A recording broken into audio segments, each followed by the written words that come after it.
is RTV6 News at 11, working for you. First at 11, from sudden eviction notices to mold to standing sewage, you reach out to RTV6 Daily about housing issues in our community.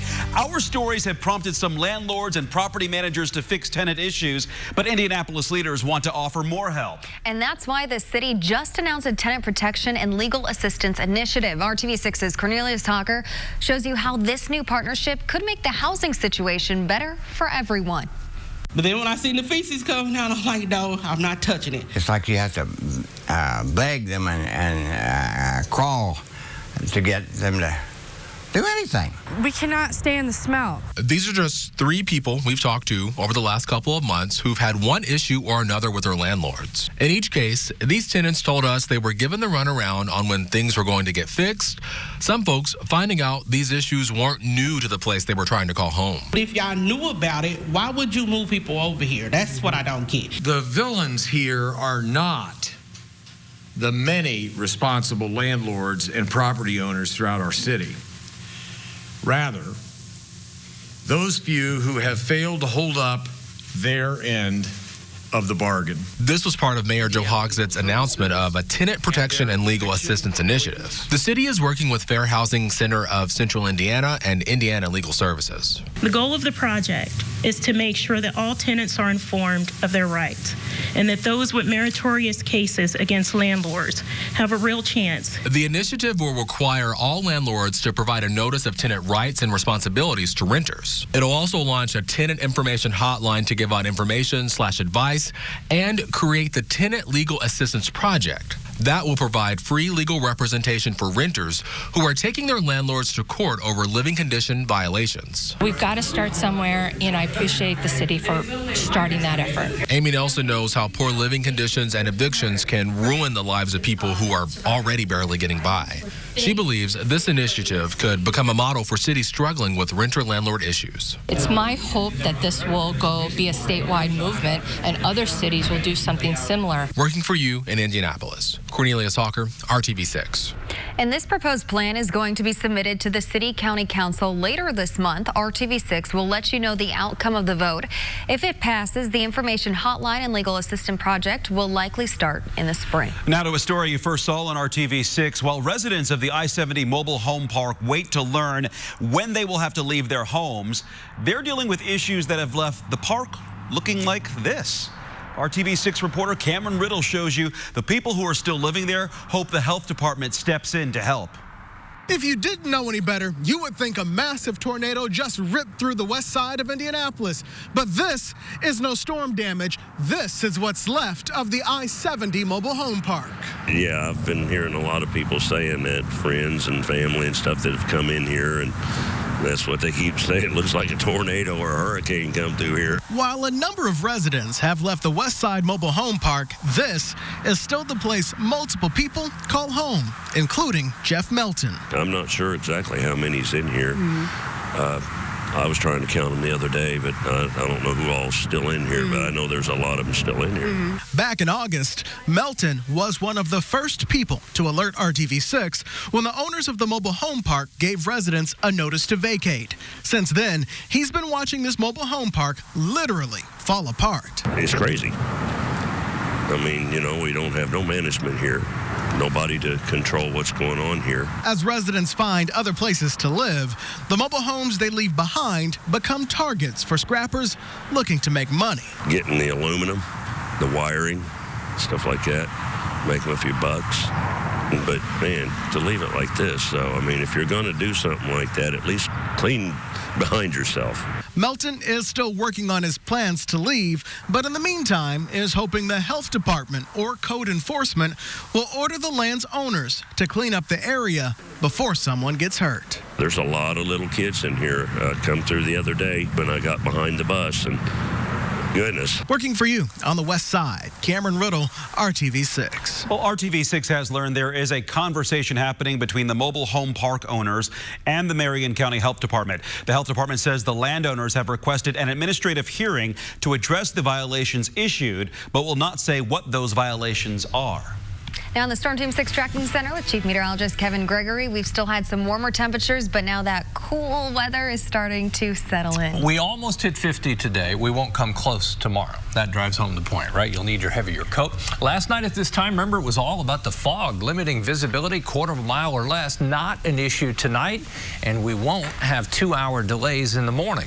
Temperatures 40 in Indy, Bloomington at 46, but you see what's happening to the north. Logansport 36 in the 30s in Zionsville and Lafayette.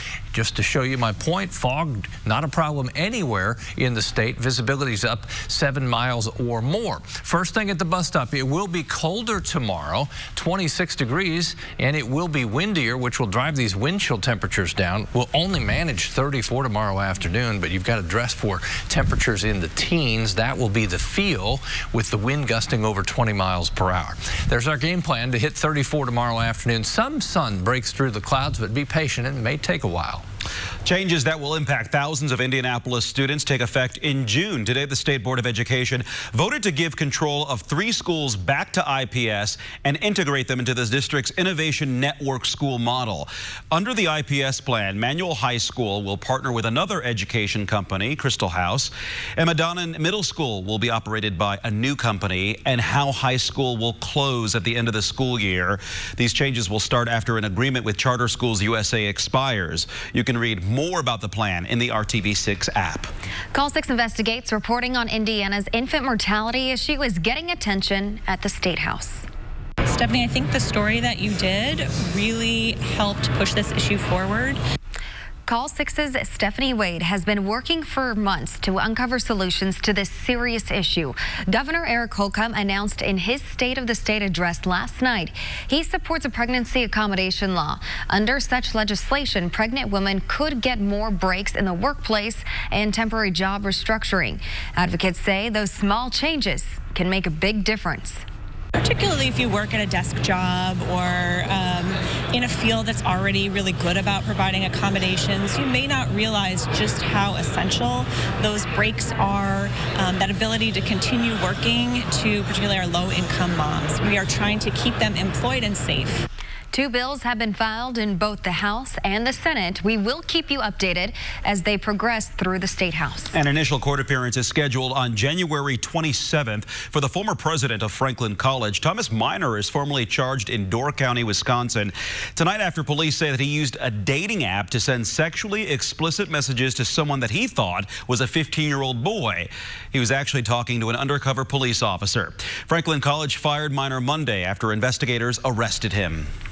Impeachment charges against President Trump will be read aloud to the Senate tomorrow afternoon, and today the House voted to send the 2 articles of impeachment to the Senate. The House Speaker Nancy Pelosi announced the 7 House managers named to prosecute the case. Pelosi and Senate Majority Leader Mitch McConnell both agree that this is a tough time for the nation. So sad, so tragic for our country that the actions taken by the president to undermine our national security. This is a difficult time for our country, but this is precisely the kind of time for which the framers created the Senate. I'm confident this body can rise above short-termism and factional fever and serve the long-term best interest of our nation.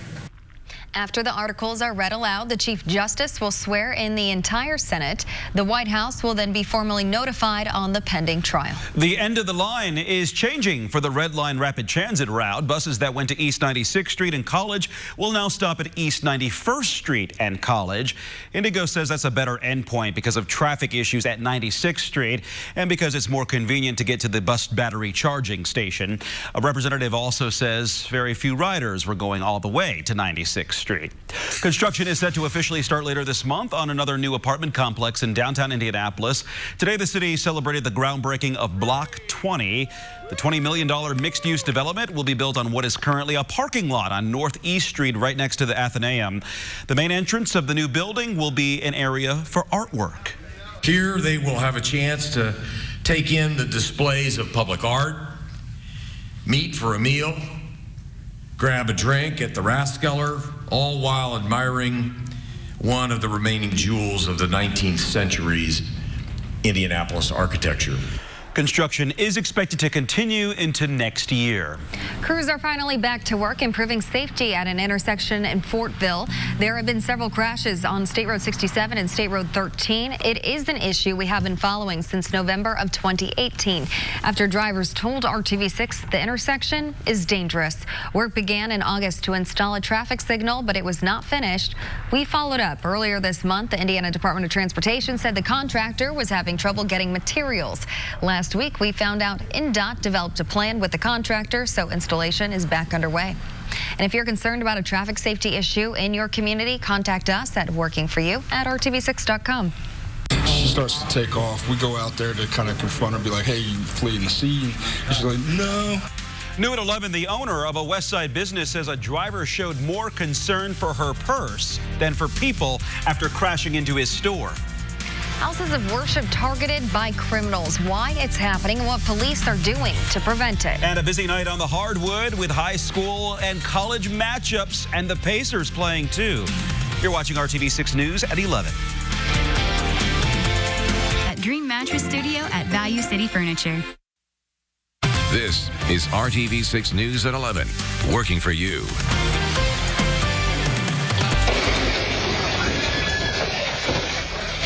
A terrifying moment caught on video. A vehicle crashed into a business on the west side of Indianapolis around 3 o'clock this afternoon. Investigators say 4 people were inside Midwest Games on West Washington Street at the time. No one was hurt. Firefighters say this is video of the driver quickly walking away from the scene. They want to know if you recognize her. And new at 11, the owner of a business there tells RTV6 that he and others tried to stop that woman. She showed no regards for the fact that I had kids in my store, and she didn't stop at all. Her only concern after hitting the building was going back and getting her purse to make sure that there was less info that she was at the scene. She left the car and totally just went off on foot. Jeremy Steffens hopes to have his store back open by Friday. If you recognize the driver who hit the building, you're asked to call IMPD. RTV6 has been keeping up with church thefts across the city, and today we introduce you to a pastor facing a big financial loss after thieves stole air conditioning units and catalytic converters to sell the valuable metals found inside. We did some digging and found 18 different churches have become victims of similar crimes since last summer. RTV6's Troy Washington is working for you to figure out why so many houses of worship are becoming targets. Church after church hit by crooks to the tune of more than a dozen since July. The first time that we got hit in July and had 7 units stolen, the price tag to replace all of those was $30,000. Thieves costing Kristen Marble and her congregation at West Morris Free Methodist Church upwards of $51,000 because of their repeat visits to her church after hours. The person would have needed cash or some help. Come knock on the door. We'd be glad to help out. Pastor David Buckner's church van hit, meaning it couldn't pick up elderly members for weeks while it was being repaired. Thieves took a catalytic converter. Marble and Buckner both hit by crooks on the southwest side. They would come in and do what they need to do to get rid of this. Keith Stockberger is a busy mechanic these days. They start the car up and it sounds like a NASCAR. And he knows why crooks are after the catalytic converters. They're selling these for the precious metals that are inside, which are actually designed to remove the pollutants from the air. RTV6 checked the going price of the part and found thieves are making at most a few $100s. But they're sticking to churches with a bill ranging from $500 to $3,000. It's a big inconvenience and financial burden for people when this happens. As for the AC units, it's simple. Thieves are after the copper found inside. The fact that it's there and there's value to it makes it a crime of opportunity. Brian Shutt thinks thieves pick churches because it's not something that's well guarded in a lot of these situations. RTV6 found that for thousands of dollars of damage, thieves only make about maybe $15 per AC unit off the copper. Working for you on the southwest side, Troy Washington, RTV6. And police say they are keeping track of scrap metal yards that might be buying from thieves. They tell RTV6 as long as companies input their transactions into a database, there should be a trail for investigators to follow. Well, today would have been Dr. Martin Luther King Jr.'s 91st birthday. His life and legacy live on decades after his assassination. A wreath-laying ceremony on Monument Circle tonight kicks off a 3-event celebration of the civil rights icon. City officials, community leaders, and the public participated in the memorial. Gregory Wilson, the executive director of the Indiana Civil Rights Commission, says it's important to keep Dr. King's message and mission alive. Especially now, during the time we live in where there's so much divisiveness, we wanted to talk about sharing the light, sharing the legacy of Dr. Martin Luther King Jr. and how we can do more to serve others. And more events will be held later this week and Monday, which is MLK Day. Now, we have been anticipating this change of weather for quite some time now, Kevin. Reality arrives tomorrow. We'll get a brief break Saturday, and then we tank the temperatures. Is that a good word, tank? You tank. Drop, dip, yeah. That's for the second half of the weekend and early next week. Okay, we're dry tomorrow. No fog problem in the morning. As we get to Friday night, a wintry mix that becomes all rain on Saturday. Let's pick up that timeline Friday night.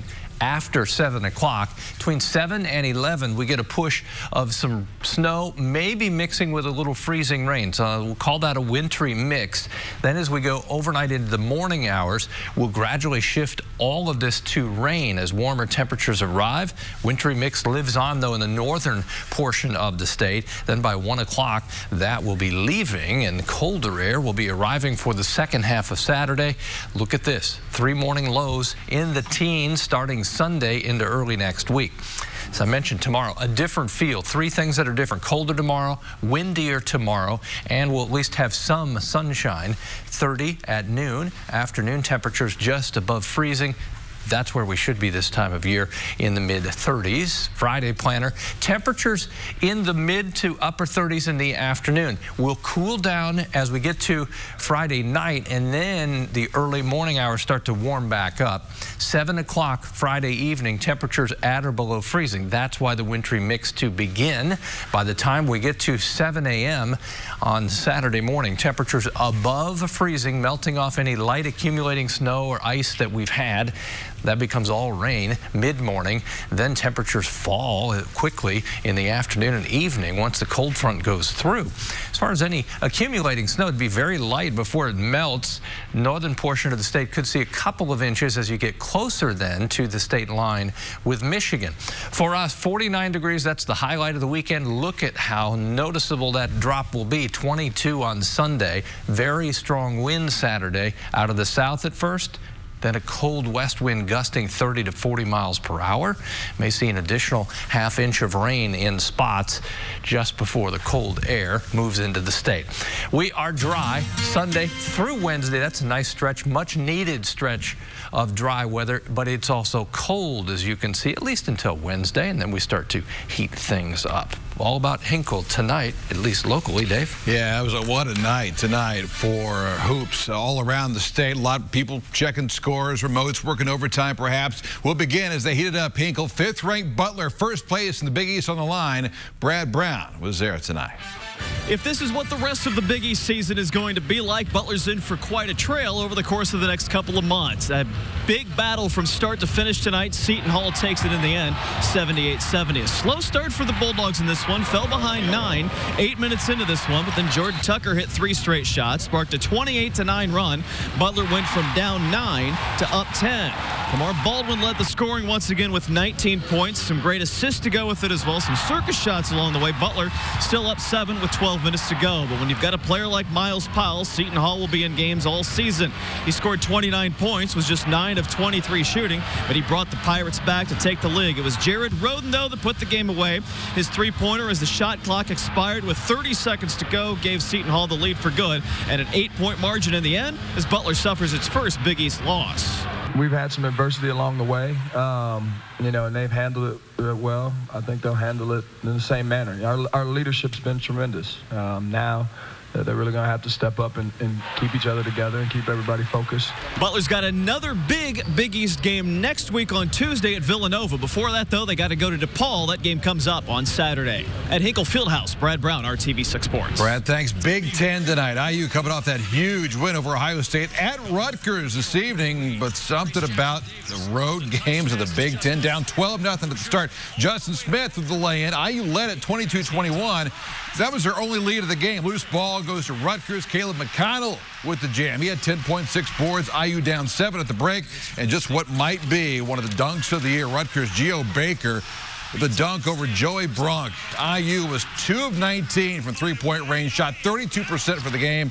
Rutgers wins at 59-50. Both teams now 13-4. To the pros, Pacers trying to win their third straight on the road at the T-Wolves tonight. Former Pike star Jeff Teague with the three-ball. T-Wolves up 1 in the fourth. Teague had 9 off the bench, but another big finish by the Pacers. Domas Sabonis, 32nd double-double of the season.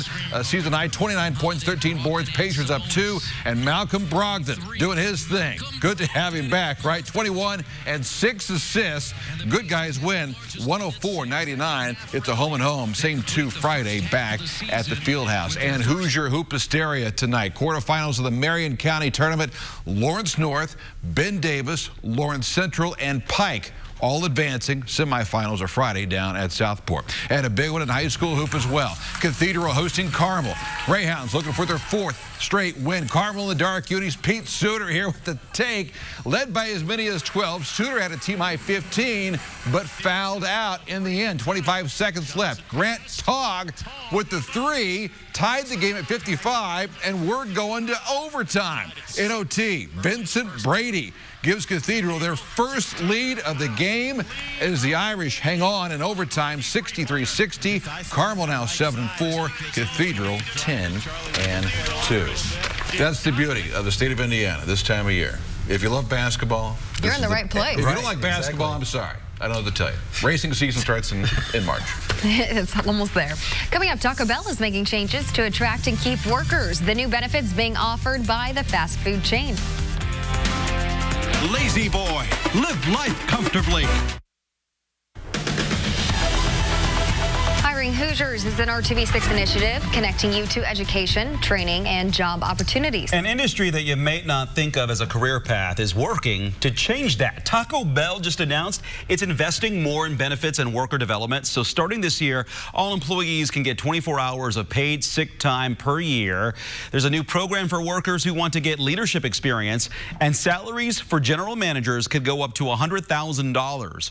Career experts call the moves bold and necessary to attract entry-level workers in a tight job market. There are ways to think about these jobs as roles to not only earn money, but also gain skills like customer service, management, and budgeting. It's all about creating a culture where employees feel comfortable talking with their leaders about their career aspirations. Employees and companies are not the only ones who benefit from these changes. Experts say they're good for the customer, too. You would rather go and eat somewhere where you feel welcomed and you feel like management cares about what you're looking for and your concerns. As engaged, driven employees create a better customer experience, and ultimately that will help with the business's bottom line. The fast food industry is expected to grow 11% by the year 2028. And last week we told you about a program that helps McDonald's workers pay for college. Archways to Opportunity provides tuition assistance to employees who work a certain amount of hours. McDonald's and Ivy Tech announced a statewide partnership Thursday. You can learn more about the program by going to hiringhoosiers.com. I am Beverly. Breezy and colder in the morning, about 26 degrees, not worried about fog. Set the alarm clock at 6. Well, that's the first time it goes off. Who set, I was going to say, who set the alarm at 6 for crying out loud? Yeah. Amongst us. You want to see evil. Right. About 6:30 tomorrow. Why you set her alarm clock? Why are you pointing fingers?